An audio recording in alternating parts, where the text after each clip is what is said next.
Yeah, Hunyo 8, 2005 sinilang. Sa daming nakasama ko noon, ngayon pili lang. Problema na dumadating, halos di na mabilang. Di mo makita sa akin, yeah, kasi minamanilang. Solusyon hinahanap para di na magdamdam. Bahala na kung kailan darating mga inaasam. Laging dalangin ko salamat at patawad sa sala. Katigasan ng ulo lang binitbit nung ako'y bata. Kahit na minsan ay naiinip, wala dun bago.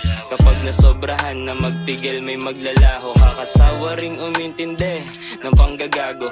Mulat to sa nilalakaran kong di matao. Yung tropa ko tinatapek, kung gusto mo bang sumama. Hawak mo manibela mo, wag ka lang basag ng tama. Tanggap ko na may mga aalis pag wala ng baga. Etong pinapaapoy kung gusto ko kayong kasama. Kaya maulan na gabi, mainit na umaga. Ulan na babasa, mga pawis punasan. Inalala-ala-ala na hindi ko nakuhanan. Mga memorya minsan sa ulo ko ay tatarak masakit.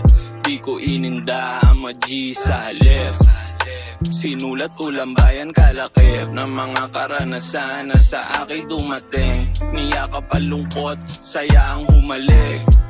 Kwento ng pakikibaka, kaya ready sa beef. Alam nila pag isa't isa, ride for the click. Di ito tropahan, buhay ang kapalit. Boy, amuyin ang simoy. Dami nang nagsabi na ako'y mamamatay, pero ito buhay. Nakita ko magsikap si inay at itay. Kaya gustuhin ko man, hindi makapag-retire. She sent me first. This is how mothers do. Protect me, young. So I went out there broke. I wasn't even thinking about acting. I was just thinking about surviving. But such is life. I ended up doing it. What I love the most, I ended up doing both of those things.